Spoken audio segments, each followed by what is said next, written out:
भारत माता की, भारत माता की, भारत माता की।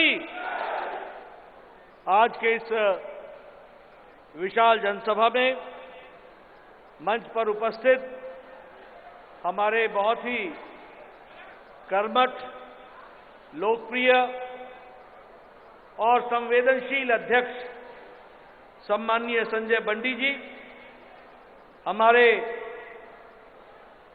मोर्चा के अध्यक्ष, पूर्व में अध्यक्ष रहे, राज्यसभा में मेरे साथी श्री के लक्ष्मण जी, भारत सरकार में मंत्री, पूर्व में अध्यक्ष रहे सम्मान्य जी किशन रेड्डी जी, हमारे इस क्लस्टर के इंचार्ज और भारत सरकार में मंत्री महेंद्र नाथ पांडे जी, हमारे सह प्रभारी अरविंद मेनन जी, सुधाकर राव जी, हमारे राष्ट्रीय उपाध्यक्षा बहन डी.के. अरुणा जी,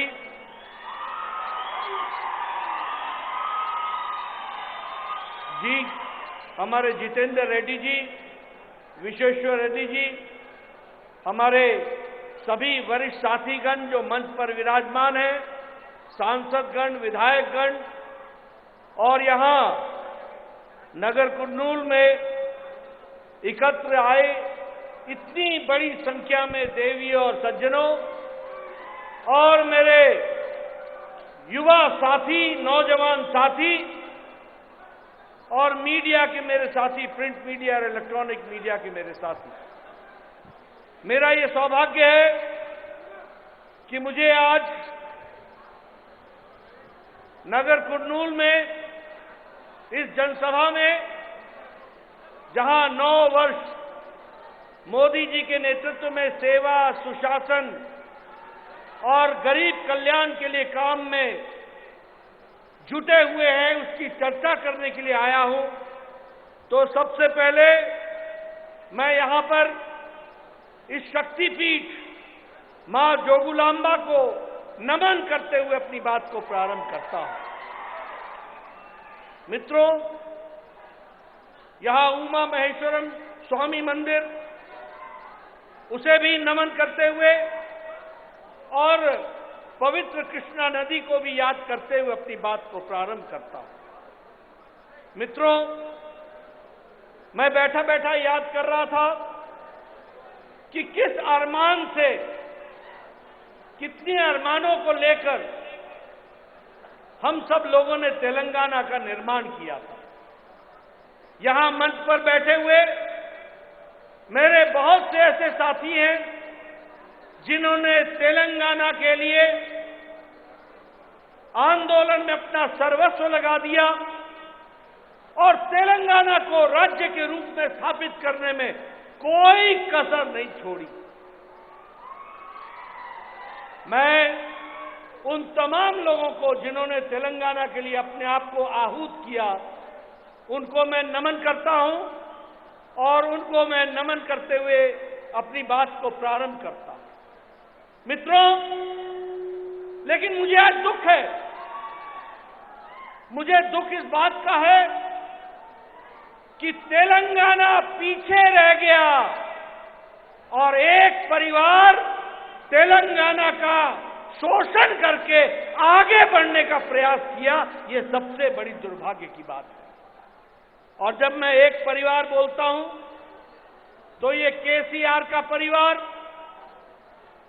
खुद केसीआर, उनका बेटा, उनकी बेटी, आने वाले समय में उनके वंश से पैदा होने वाली संतान, यही भारत राज्य समिति बन गई है। बाकी तेलंगाना को पीछे ढकेल दिया। इस बात का मुझे दुख है। मुझे इस बात का भी दुख है कि तेलंगाना के हुनर को, तेलंगाना के टैलेंट को, तेलंगाना के ऊर्जा को, तेलंगाना के सामर्थ्य को उन्होंने नकारते हुए अपने परिवार को बढ़ाने का काम किया। यह हम सब लोग जानते हैं। मुझे इस बात की खुशी है कि जहां तेलंगाना को केसीआर ने बर्बाद करने में कोई कसर नहीं छोड़ी। वहां मुझे एक बात का संतोष मिलता है कि मोदी जी के नेतृत्व में देश आगे बढ़ा और तेलंगाना के विकास में भी अपनी तरफ से कोई कसर नहीं छोड़ी, कोई कसर नहीं छोड़ी, ये मैं बोलना चाहता हूं।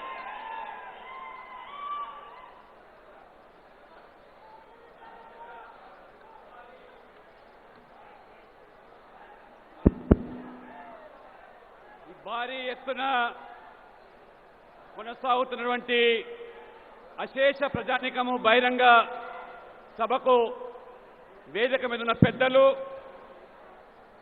విచ్చేసినటువంటి పాత్రికేయులు, నాగర్ కర్నూలు ప్రజానీకానికి, ముఖ్యంగా ఈ జోగులాంబ శక్తిపీఠము అమ్మవారు మరి ఈ యొక్క వారికి నమస్కరిస్తూ, ఉమామహేశ్వర స్వామి కూడా నేను మనస్పూర్వకంగా నమస్కరిస్తూ, ఈ పవిత్రమైన కృష్ణా నది ఈ ప్రాంతంలో ఏ రకంగా ఈరోజు ఆ పవిత్రత ఉన్నదో, మరి అందరూ ఇంత పెద్ద సంఖ్యలో వేదిక మీద ఉన్నవాళ్ళు మీరందరూ కలిసి చేసిన పోరాట ఫలితము తెలంగాణ రాష్ట్రం ఏర్పాటు. అనేక మంది త్యాగాలు, బలిదానాల వల్ల ఏర్పడ్డటువంటి ఈ రాష్ట్రము మరి ముఖ్యంగా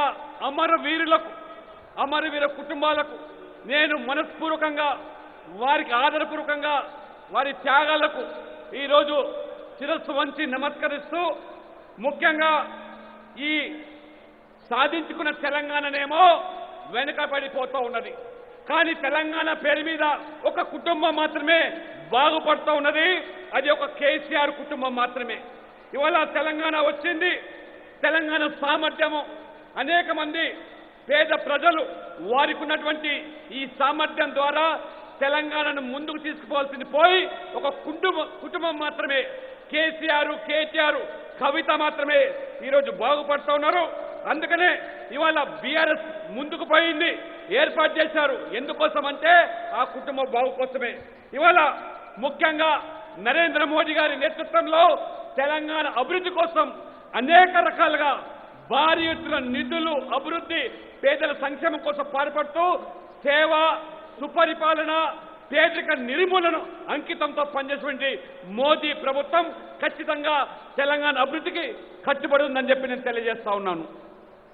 मित्रों, जब मैं मोदी जी के नेतृत्व में भारत के 9 साल सेवा, सुशासन और गरीब कल्याण की बात करता हूं तो गांव, गरीब, वंचित, पीड़ित, शोषित, दलित, हमारे युवा भाई, हमारे किसान भाई, हमारी महिलाएं, बहनें, इनको सशक्तिकरण करने का काम किया तो नरेंद्र मोदी जी की नीतियों ने किया, ये हमको ध्यान में रखना चाहिए।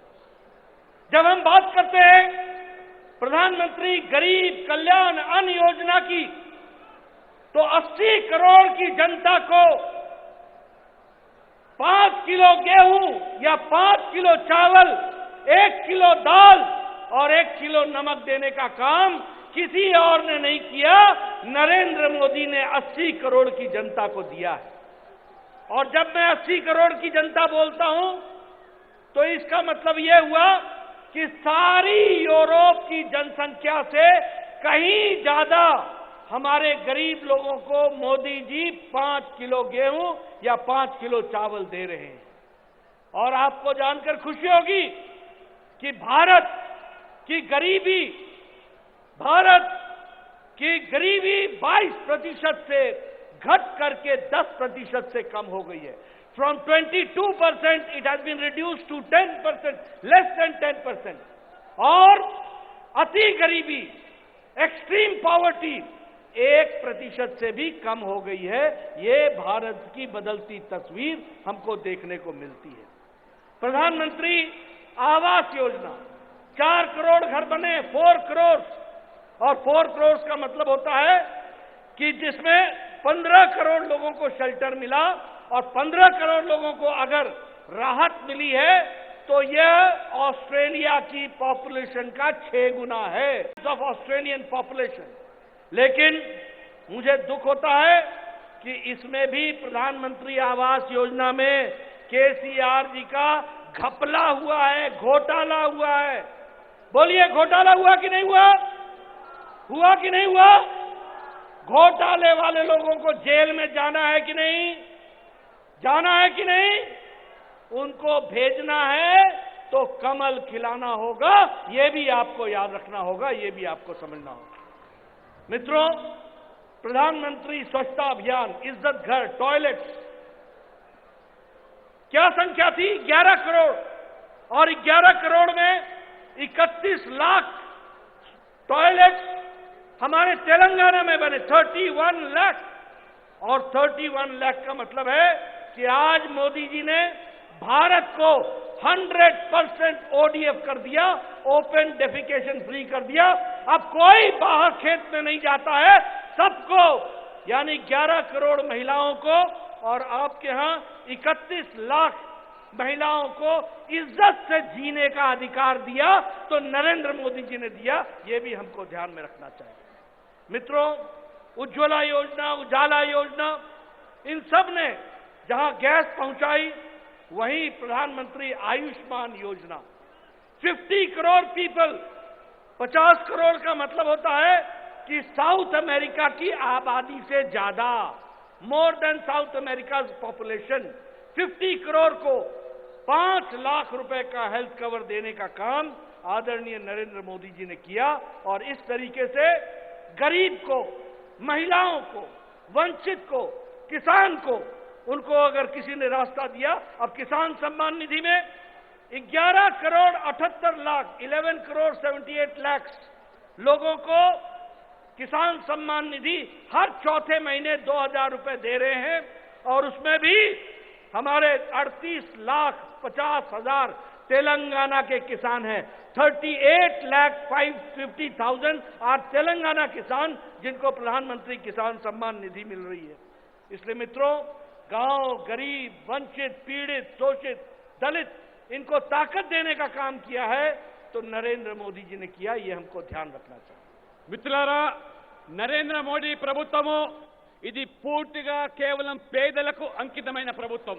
బడుగు బలహీన వర్గాలు, దళితులు, మహిళలు, రైతులు, యువకుల కోసం పాటుపడేటువంటి ప్రభుత్వము. ఒక అంకిత భావంతో పేదరిక నిర్మూలన కోసం, వాళ్ళ యొక్క జీవితాల్లో వెలుగు నింపడానికి అహోరాత్రులు కష్టపడుతున్నటువంటి మహానుభావుడు ఇది నరేంద్ర మోదీ గారు. దాదాపు ఇవాళ దేశవ్యాప్తంగా 80 కోట్ల మందికి ఏ పేదవాడు కూడా కడుపు ఆకలితో పస్తులు ఉండకూడదని చెప్పి, 2 పూటల తిండి పెట్టాలని చెప్పి 5 కిలోల బియ్యాన్ని ఇవాళ పంపిణీ చేస్తున్నటువంటి ఈ పథకము ప్రపంచంలో ఎక్కడా లేదు. అది మన భారతదేశంలోనే మోదీ గారి నాయకత్వంలోనే ఈ ఉన్నదంటే దాదాపు 80 కోట్ల మంది యూరోప్ దేశం కంటే ఎక్కువ జనాభా ఉన్నటువంటి వాళ్లకు ఇవాళ ఈ యొక్క ఉచిత బియ్యం పథకాన్ని పంపిణీ చేస్తున్నారు. అదే రకంగా ఈ దేశంలో మోదీ గారు ప్రధానమంత్రి కాకముందు పేదరికము 22% ఉంటే మోదీ గారి యొక్క ముందు చూపుతో పేదలకు వారు చేసేటువంటి అనేక పథకాల ద్వారా ఇవాళ పేదరికాన్ని 10% వరకు ఇవాళ తగ్గించడం జరిగింది. అత్యంత పేదరికం ఏదైతే ఈ దేశంలో దాదాపు 1% కుదించబడ్డదంటే మోదీ గారు పేదల పట్ల అంకిత భావంతో అనేకమైనటువంటి పథకాలు ప్రవేశపెట్టి ఏ రకంగా ఆదుకుంటున్నాడో ఇవాళ మనం చూస్తున్నాం. పేదవాడికి సొంతింటి కల సాకారం చేయడానికి నరేంద్ర మోడీ ఈ 9 సంవత్సరాల్లో 4 కోట్ల మందికి పక్కా ఇల్లు కట్టిస్తే, తెలంగాణ రాష్ట్రానికి 2,50,000 ఇల్లు మంజూరు చేస్తే, ఈ కేసీఆర్ గారు డబుల్ బెడ్రూమ్ పేరు మీద పేదలను వంచి మోసం చేసి ఏ రకంగా అవినీతికి పాల్పడుతున్నారో ఇవాళ మీరు చూస్తా ఉన్నారు. తెలంగాణలో ఇవాళ ప్రధానమంత్రి ఆవాస్ యోజన అంటే దాదాపు 4 కోట్ల మంది అంటే 6 ఇంతలు ఆస్ట్రేలియా దేశానికంటే మరి 6 ఇంతలు ఎక్కువ ఇల్లు కట్టించిన మహానుభావుడు. ఒక దేశానికి మించి 6 దేశాలు నిర్మించిన స్థాయికి ఇవాళ పేదలకు ఇల్లు కట్టించాడు. అదే రకంగా ఇవాళ ముఖ్యంగా మరి పేదరికం నిర్మూలన కోసం పాటుపడుతున్నటువంటి ఈ యొక్క మోదీ ప్రభుత్వం పట్ల తెలంగాణ ప్రజలు కూడా గమనిస్తున్నారు. ఖచ్చితంగా అంధకారంలో నెట్టినటువంటి ఈ తెలంగాణలో కమలం వికసిస్తే గాని పేదల బతుకులు బాగుపడవని చెప్పి వాళ్ళ మోదీ గారు భావిస్తున్నారు. ముఖ్యంగా మహిళల యొక్క ఆత్మగౌరవంతో కూడినటువంటి ఈ యొక్క టాయిలెట్లు, బాత్రూంలు ఈ రకంగా మోదీ గారు మొదటగా ఈ యొక్క దేశంలో మహిళల యొక్క వారికి టాయిలెట్ నిర్మాణం మొదలు పెడితే 11 కోట్ల మందికి ఈ 9 సంవత్సరాల్లో ప్రతి పల్లెకు ప్రతి ఇంటికి పేదవాడికి మహిళలివి టాయిలెట్లు మరుగుదొడ్లు కాదు ఆత్మ గౌరవ నిలయాలుగా ఇజ్జత్ గర్లుగా భావిస్తా ఉన్నారు.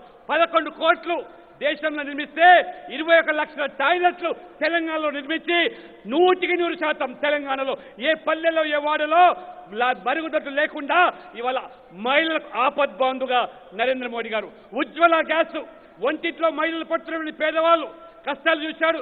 నరేంద్ర మోడీ తల్లి ఒంటిట్లో పడ్డ కష్టాలు చూసి ఏ తల్లి చెల్లి నీళ్ళలో కళ్ళలో నీళ్లు రాకూడదని చెప్పి ఉజ్వల గ్యాస్ ప్రవేశపెడితే ఇవాళ దాదాపు 9 కోట్లపై చిలుకు మొత్తం దేశవ్యాప్తంగా ఉజ్వల గ్యాస్ కింద ఆయుష్మాన్ బయ్యాల ఏదైతే పథకం ఉందో వైద్యం 5 లక్షల ప్రతి కుటుంబానికి ఉచితంగా వైద్యాన్ని ప్రవేశపెడితే ఇవాళ ప్రపంచంలో అంత పెద్ద ఆరోగ్య పథకం బీమా పథకం ఎక్కడ లేదు.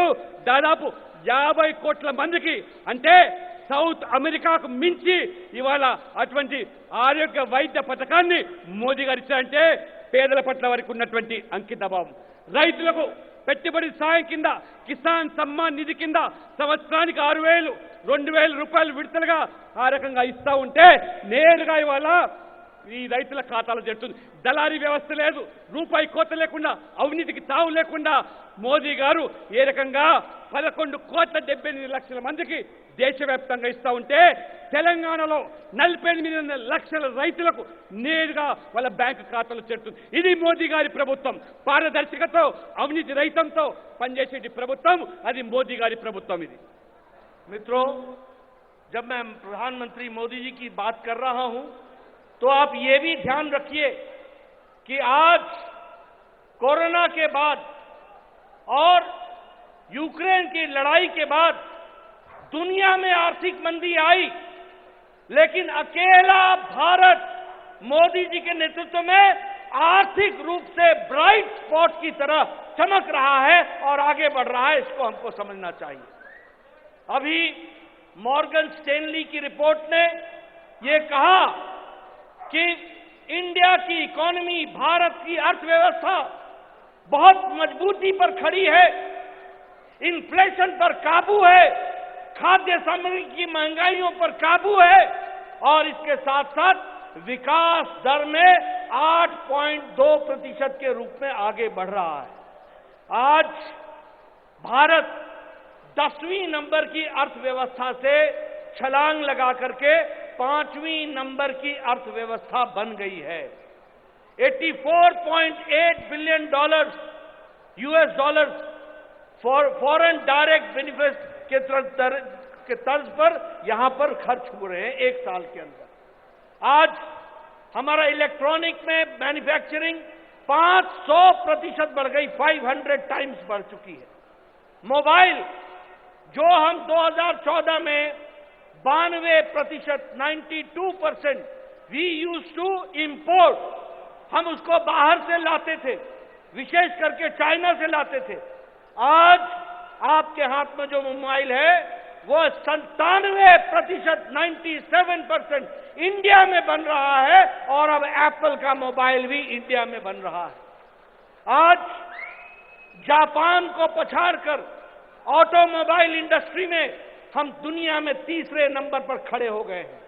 आज हम टॉय के एक्सपोर्ट में हमने तिगुना ही अपना एक्सपोर्ट बढ़ाया है. तो आप देखेंगे आर्थिक दृष्टि से आज भारत बढ़ता जा रहा है. एक समय में इंफ्रास्ट्रक्चर में 18 लाख करोड़ रुपए खर्च हुए. भारत ने 18 लाख करोड़ रुपए खर्च किए. इस साल 10 लाख करोड़ रुपए एक साल के अंदर खर्च हो रहा है. नेशनल हाईवे जो दिन में 12 किलोमीटर बनते थे आज 39 किलोमीटर बन रहे हैं. और उसी तरीके से प्रधानमंत्री ग्राम सड़क योजना 3,28,000 किलोमीटर की सड़क बनी है और जिसमें 2,396 किलोमीटर की सड़क आपके तेलंगाना में गांवों को जोड़ने के लिए बनी है. विकास की दृष्टि से देखा जाए तो हमारे प्रधानमंत्री जी ने विदेश में भी दुनिया में भारत को स्थापित करने में कोई कसर नहीं छोड़ी है। आज दुनिया में कोई ऑस्ट्रेलिया का प्रधानमंत्री कहते हैं Modi you are the boss, कोई कहते हैं यू आर दी हीरो, कोई कहते हैं you are the global leader, कोई कहते हैं you are reformer in chief. और पहले भारत दुनिया में जब अमेरिका जाता था, भारत जब अमेरिका जाते थे तो चर्चा क्या होती थी? टेररिज्म, पाकिस्तान, कश्मीर। अभी प्रधानमंत्री मोदी जी गए थे, किसी ने चर्चा पाकिस्तान की नहीं की, विकास की, डेवलपमेंट की और विकास को आगे बढ़ाया। ये बदलता भारत है। लेकिन जब हम कहते हैं कि Modi you are the boss, Modi you are the hero, Modi you are the global leader, Modi you are the reformer in chief, तो हमारे कांग्रेस भाइयों के पेट में मरोड़ होता है, मरोड़ मरोड़। क्या शब्द इस्तेमाल करते हैं? मोदी तुम नीच हो, मोदी तुम सांप हो, मोदी तुम बिच्छू हो, मोदी तुम अनपढ़ हो, मोदी तुम चाय वाला हो। लेकिन भारत की 140 करोड़ की जनता मोदी के साथ खड़ी हो जाती है और उनको जवाब देती है। ये हमको देखना चाहिए।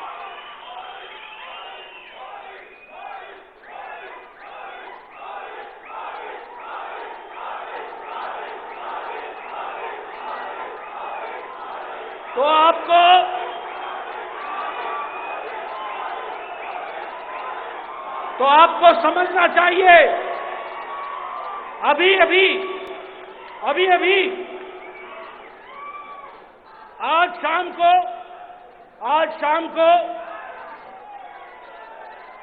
शाम को प्रधानमंत्री मोदी जी अमेरिका की यात्रा और इजिप्ट की यात्रा से लौटेंगे।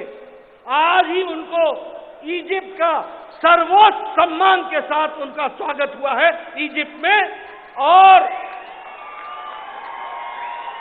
वह भारत के पहले प्रधानमंत्री हैं जिनको इतने सारे देशों ने सम्मान दिया है। ये आज आकर के स्थिति खड़ी है।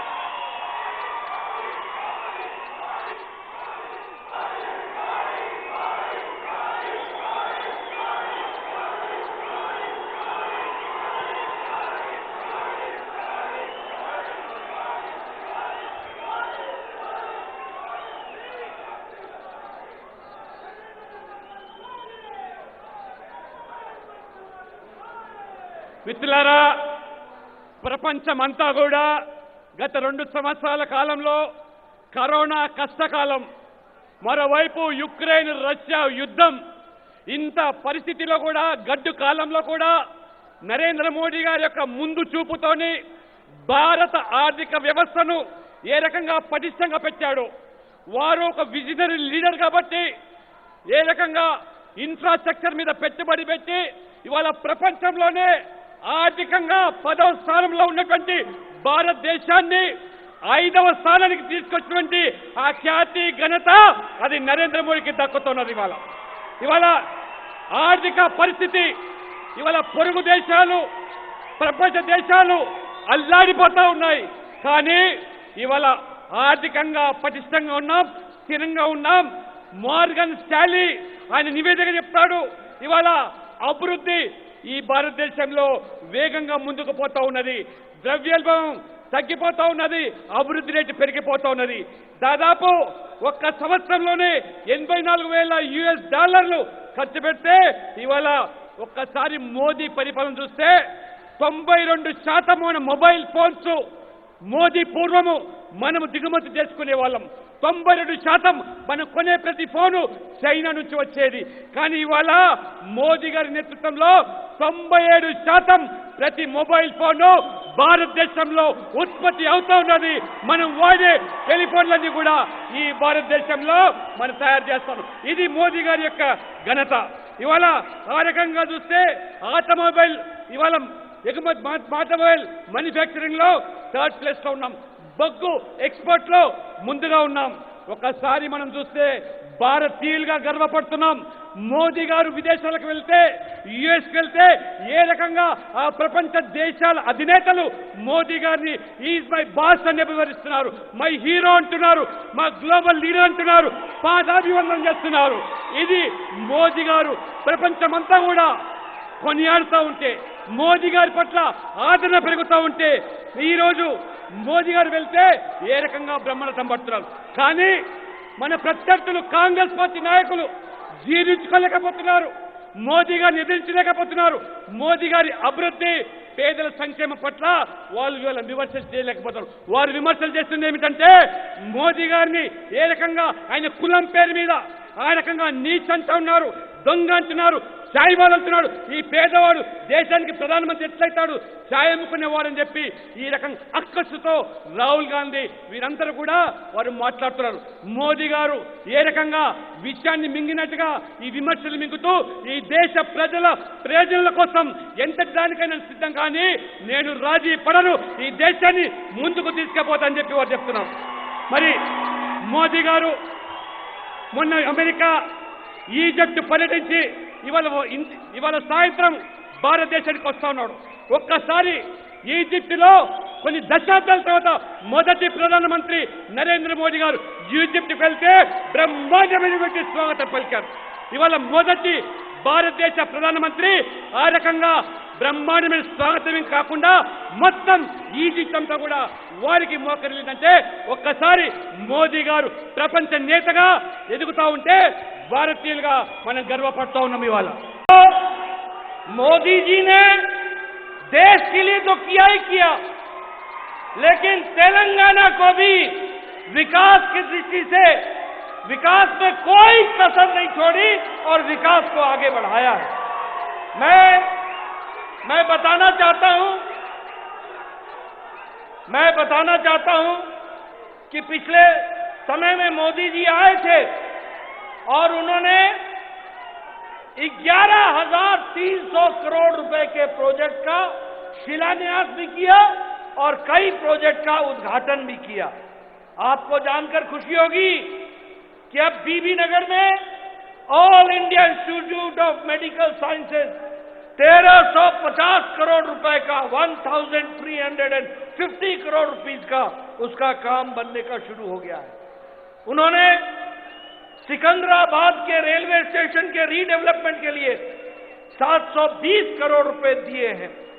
उसी तरीके से 13 मल्टी मॉडल ट्रांसपोर्ट सिस्टम, उसके लिए हैदराबाद और सिकंदराबाद ट्विन सिटी के लिए उसको भी उन्होंने फ्लैग ऑफ किया. उसी तरीके से तेलंगाना में पूरी रेलवे लाइन डबलिंग कर दी गई है, इलेक्ट्रिफाइड कर दी गई है, डबल भी कर दिया और इलेक्ट्रिफाइड भी कर दिया, ये भी हो गया है. वंदे भारत ट्रेन ये सिकंदराबाद से तिरुपति ये चल रही है, इसको भी सैंक्शन किया तो मोदी जी ने किया. उसी तरीके से तेलंगाना में 5,000 किलोमीटर के नेशनल हाईवे बने, 5,000 किलोमीटर. मतलब आप लद्दाख से तेलंगाना और तेलंगाना से लद्दाख, इतनी लंबी सड़क नेशनल हाईवे तेलंगाना को दी है, ये भी हमको ध्यान में रखना चाहिए.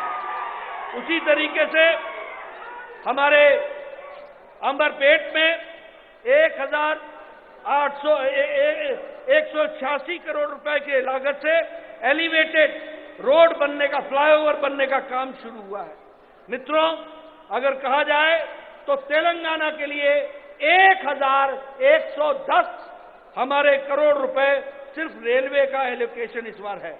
और सबसे खुशी की बात है कि आंध्र प्रदेश और तेलंगाना में यूनेस्को का रमप्पा मंदिर को उसका सैंक्शन मिल गया है. रमप्पा मंदिर वह भी यूनेस्को में जुड़ गया है, यह भी हमको मालूम है.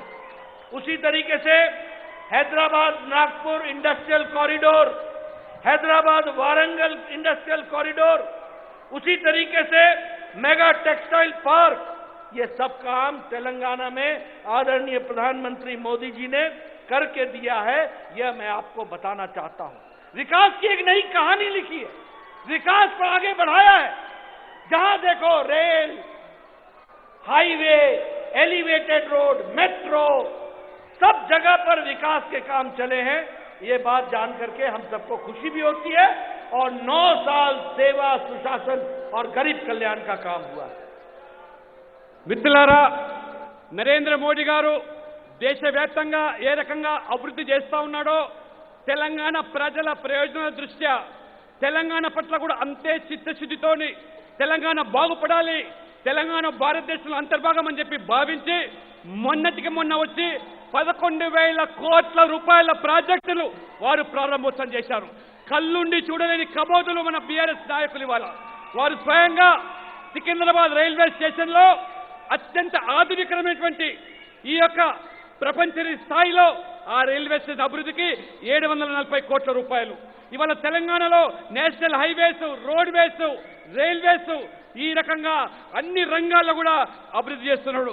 ఎంఎంటీఎస్ హైదరాబాద్, సికింద్రాబాద్ కానివ్వండి, లేదా ఇవాళ గతంలో ఏ ప్రభుత్వాలు ఇవ్వనటువంటి నిధులు ఈ యొక్క తెలంగాణ కోసం గతంలో ఉమ్మడి రాష్ట్రంలో మరి ఆ యొక్క రైల్వే ప్రాజెక్టుల కింద కేవలం 880 కోట్లు ఇస్తే ఒక్క తెలంగాణకే మోదీ ప్రభుత్వం రైల్వే ప్రాజెక్ట్స్ 4,410 కోట్ల రూపాయలు ఈ రోజు రైల్వే కోసం మొదలైస్తాను.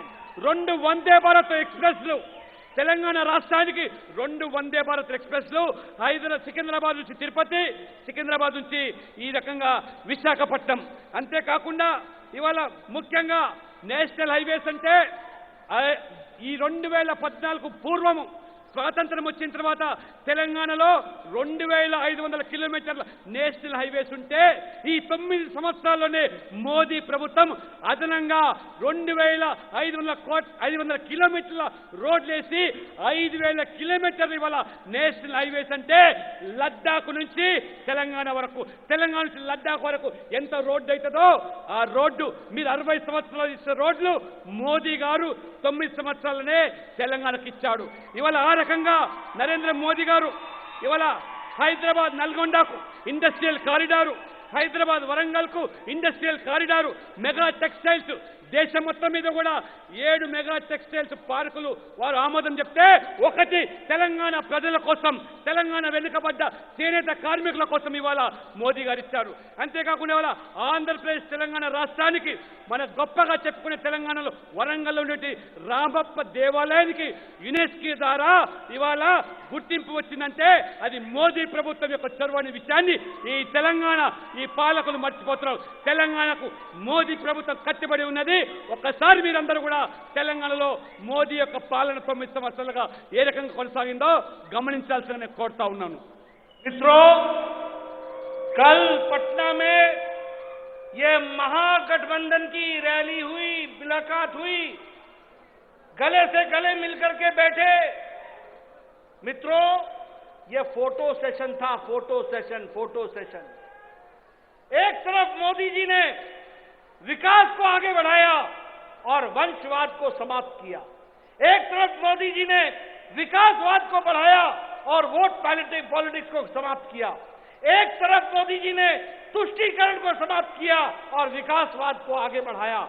सबका साथ, सबका विकास, सबका विश्वास, सबका प्रयास। मित्रों, मेरी पूरी बात सुन लो। मित्रों, ये परिवारवाद, ये कल वहां कौन इकट्ठा हुआ था? RJD, Samajwadi party, TMC, Uddhav Thackeray, ये सब लोग, मित्रों, ये सब लोग परिवार बचाने के लिए लगे हैं। परिवार और मोदी जी देश को आगे ले जाने के लिए लगे हैं। इस बात को हमको समझना चाहिए। इसलिए मैं साफ कहना चाहता हूं कि अगर तुमको परिवार बचाना है, लालू का परिवार, तो आरजेडी को वोट दो। अगर तुमको बचाना है गांधी परिवार, तो कांग्रेस को वोट दो। कांग्रेस किसकी है? मां, बेटा, बेटी, बाकी सब छुट्टी, सबकी छुट्टी। अगर तुमको शिवसेना उद्धव ठाकरे बचाना है तो फिर वोट शिवसेना उद्धव ठाकरे को दो। अगर तुमने बिहार के, उत्तर प्रदेश के अखिलेश यादव के परिवार को बचाना है तो समाजवादी पार्टी को वोट दो, और अगर ममता बनर्जी के परिवार को बचाना है तो टीएमसी को वोट दो, और अगर तुमने भारत को आगे ले जाना है तो कमल को आगे बढ़ाओ, मोदी जी को आगे बढ़ाओ। इस बात को हमको समझना है। मित्रों, मैं एक बात और बोल देना चाहता हूं, ये जिस तरीके से सारी बातें चल रही हैं, मैं स्पष्ट बताना चाहता हूं कि आज महंगाई सबसे ज्यादा किसी राज्य में है तो वो तेलंगाना में है, ये केसीआर के राज्य में है। मैं ये भी बताना चाहता हूं, तुम टीआरएस से बीआरएस हो जाओ, तुम नाम बदल दो, नाम बदलने से नीति नहीं बदलती, नीयत नहीं बदलती। और इसलिए अगर तुमने केसीआर का परिवार बचाना है, उसके बेटे को बचाना है, उसके बेटी को बचाना है, उसके दामाद को बचाना है, उसके आने वाली संतानों को बचाना है तो केसीआर को वोट दो। और अगर तुमने तेलंगाना का विकास करना है तो भारतीय जनता पार्टी को आगे लाना होगा, ये हमको समझना चाहिए। मित्रों, अंत में मैं एक बात और कहूंगा, ये बीआरएस नहीं है, ये भ्रष्टाचार रक्षा सुलह समिति है। ये भ्रष्टाचार रक्षा समिति है। और मैं ये भी आपको बोलना चाहूंगा, किसानों की क्या हालत हो गई आपको मालूम है ना। धरानी पोर्टल, ये धरानी पोर्टल है ना, धरनी पोर्टल, ये धरनी पोर्टल किसानों की जमीन को हड़पने का तरीका है और केसीआर के कार्यकर्ता और नेताओं का जेब भरने का तरीका है, इसको समझ लेना। और बीजेपी आएगी तो ये पोर्टल बंद हो जाएगा और बीआरएस का पोर्टल भी बंद कर देंगे, ये भी आप ध्यान में रखना। मित्रों, यह फार्मा सिटी के नाम पर किसानों की जमीन का नुकसान हो रहा है। Anti farmer, anti people. मैं आज कालेश्वरम की चर्चा नहीं करूंगा, वो तो इनका रेगुलर काम है, हमेशा का काम है। आप बताइए, ऐसी भ्रष्टाचारी सरकार को रहने दोगे क्या? रहने दोगे क्या? रहने दोगे क्या? रहने दोगे? रहने दोगे? मैं चाहूंगा कैमरे वाले जरा फोटो खींचो। रहने दोगे क्या? रहने दोगे क्या? बीजेपी लाओगे ना? बीजेपी लाओगे ना? कमल खिलाओगे ना? कमल खिलाओगे ना? बहुत बहुत धन्यवाद। जय भारत, जय तेलंगाना।